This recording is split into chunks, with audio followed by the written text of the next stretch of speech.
merci pour ta glorieuse présence. Seigneur, merci pour ton Esprit Saint au milieu de nous. Ton Esprit Saint en moi et avec moi, Seigneur.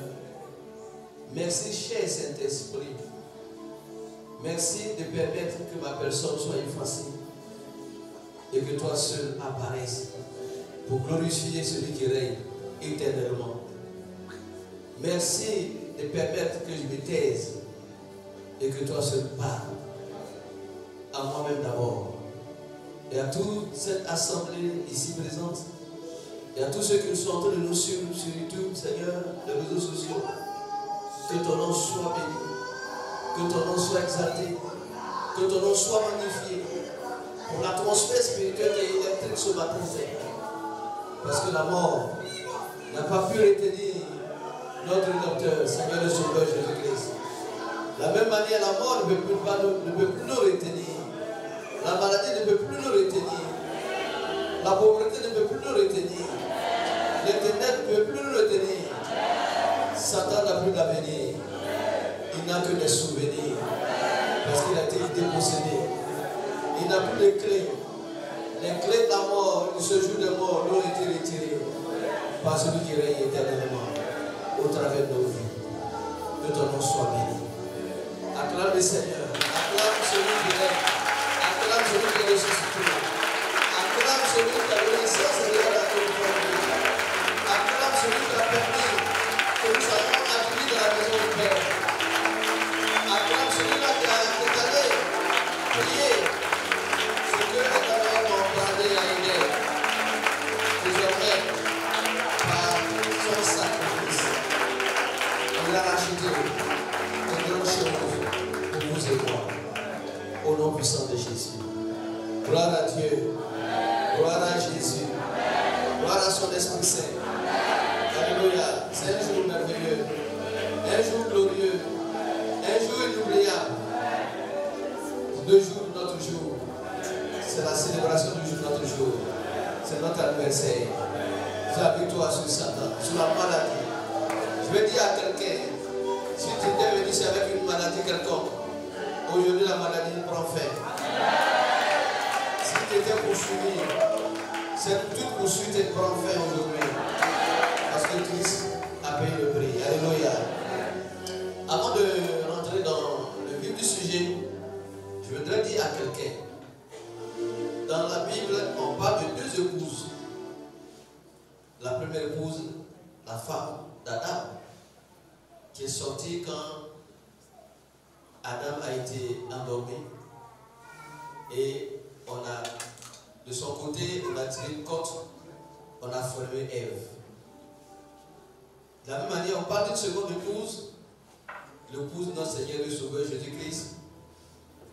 C'est par sa mort qu'on a percé son côté et l'épouse est sortie. Le sang qui a coulé, c'est la vie qu'il donne pour son épouse. Et l'eau qui a coulé, c'est la parole qui est sortie. Donc les 2 femmes, les 2 épouses, l'épouse de Christ, qui est l'Église que nous sommes, va vivre éternellement. Acclamons l'épouse.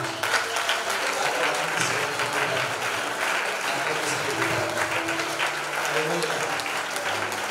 voudrais dire également à quelqu'un que chaque fois que Dieu te promet quelque chose, il va d'abord exiger de toi quelque chose avant de te le fouiller. Il a exigé le côté d'Adam pour lui donner une femme. Alléluia. Et Dieu avait un seul fils, il avait Jésus-Christ comme seul fils. Mais comme il voulait beaucoup d'enfants, il a donné Jésus son seul fils. Et comme il est écrit dans Jean chapitre 3, verset 16, car Dieu a tant aimé le monde qu'il a donné son fils. Et Jésus-Christ également s'est offert. Il s'est offert en sacrifice. Afin que de par son sacrifice, il puisse nous racheter. Alléluia.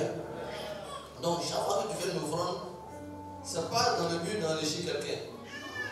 Mais c'est dans ton propre intérêt. Comme Paul pour le dire, ce n'est pas en vue de mes besoins que je vous demande de faire des sacrifices, de faire des offrandes.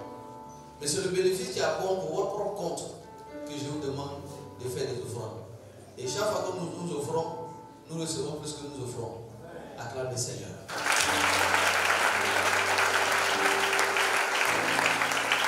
Ce matin, nous allons parler de la résurrection de notre Seigneur et Sauveur Jésus-Christ. Notre propre résurrection. Nous allons tenir debout et lire des passages suivants. Ne soyez pas fatigués.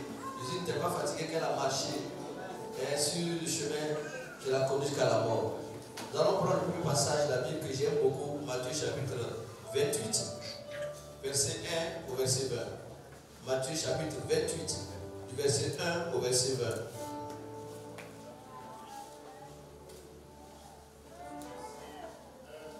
Au verset 20.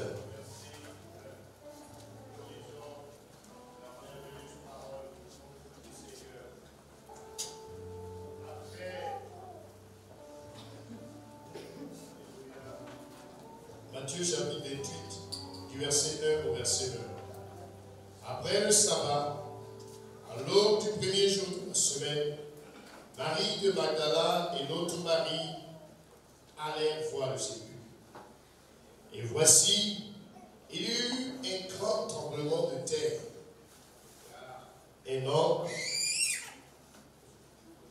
du Seigneur descendit du ciel, verrouillait la pierre et s'assit dessus.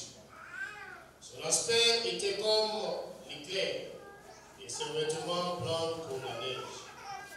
Les gardes tremblèrent de peur et devinrent comme morts. Mais l'ange prit la parole et dit aux femmes, pour vous, ne craignez pas, car je sais que vous cherchez Jésus qui a été crucifié. Il n'est pas ici, il est ressuscité. Comme il avait dit, venez, voyez le lieu où il était couché. Et allez promptement dire à ses disciples qu'il est ressuscité les morts. Et voici, il vous précède en Galilée. C'est là que vous le verrez. Voici, je vous le dis. Elle s'éloignait promptement du sépulcre avec crainte et avec une grande joie. Et elle courut porter la nouvelle aux disciples. Et voici, Jésus vint à leur rencontre et dit, je vous salue. Elle s'approchait pour saisir ses pieds et elle se prosternait devant lui. Alors Jésus leur dit, ne craignez pas. Allez dire à mes frères de se rendre en Galilée. C'est là qu'ils me verront. Pendant qu'elles étaient en chemin, quelques hommes de la garde entraient dans la ville et annonçaient aux principaux sacrificateurs tout ce qui était arrivé. Ceux-ci, après s'être assemblés avec les anciens et avoir tenu conseil, donnèrent aux soldats une forte somme d'argent en disant, dites, ces disciples sont venus de nuit le dérober pendant que nous dormions. Et si le gouverneur l'apprend, nous l'apaiserons et nous vous tirerons de paix. Les soldats prirent l'argent et suivirent les instructions qui leur furent données. Et ce bruit s'est répandu parmi les Juifs jusqu'à ce jour.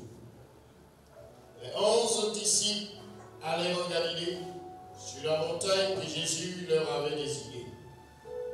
Quand ils le virent, ils se prosternaient devant lui. Mais quelques-uns eurent des doutes. Jésus s'étant approché leur parla ainsi. Tout pouvoir a été donné dans le ciel et sur la terre.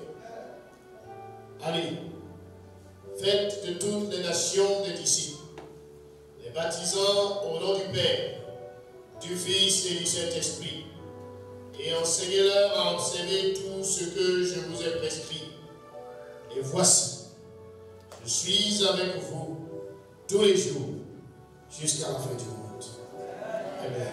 Gloire à Dieu. On acclame le Seigneur. On a oublié le second passage. Je regrette à l'ancien Oula et à l'évangile Blessing. L'ancien Oula, après chapitre 1, verset 17 à 18.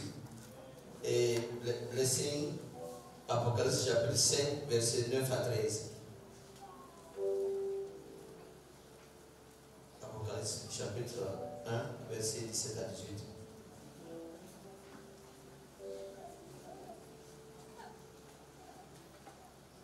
Quand je le vis, je tombais à ses pieds comme mort. Il posa sur moi sa main droite en disant, ne crains point. Je suis le premier et le dernier, et le vivant. J'étais mort, et voici, je suis vivant au siècle des siècles. Je tiens les clés de la mort et du séjour des morts. Parole du Seigneur. Amen. Et le dernier passage. Apocalypse 5, 9 à 13. Et ils chantèrent un cantique nouveau, en disant, tu es digne de prendre le livre et d'en ouvrir les sceaux, car tu as été immolé et tu as racheté pour Dieu par ton sang des hommes de toute tribu, de toute langue, de tout peuple et de toute nation. Tu as fait d'eux un royaume et des sacrificateurs pour notre Dieu, et ils régneront sur la terre. Je regardai et j'entendis la voix de beaucoup d'anges autour du trône, et des êtres vivants et des vieillards, et le nombre était des myriades et des milliers de milliers. Il disait d'une voix forte, l'agneau qui a été immolé est digne de recevoir la puissance, la richesse, la sagesse, la force, l'honneur et la gloire, et la louange. Et toutes les créatures qui sont dans le ciel, sur la terre, sous la terre, sur la mer, et tout ce qui s'y trouve, je les entendis qui disaient, à celui qui est assis sur le trône, et à l'agneau, soit la louange, l'honneur, la gloire, et la force, au siècle et des siècles. Et les quatre êtres vivants disaient, Amen. Et les vieillards se prosternaient et l'adorèrent. Amen. On acclame celui qui règne, qui est assis sur le véritable trône. Le trône le plus élevé dans le ciel, sur la terre et sur la terre. Seigneur, merci pour ta parole. Qu'elle devienne à la fois esprit et vie en chacun d'entre nous. Comme le disait le psalmiste, la révélation de tes paroles est claire et donne l'intelligence au cerveau. Éclaire-nous, Seigneur, par ta parole et donne-nous de l'intelligence sur la terre. Au nom puissant de Jésus. Amen. Amen. S'il vous plaît.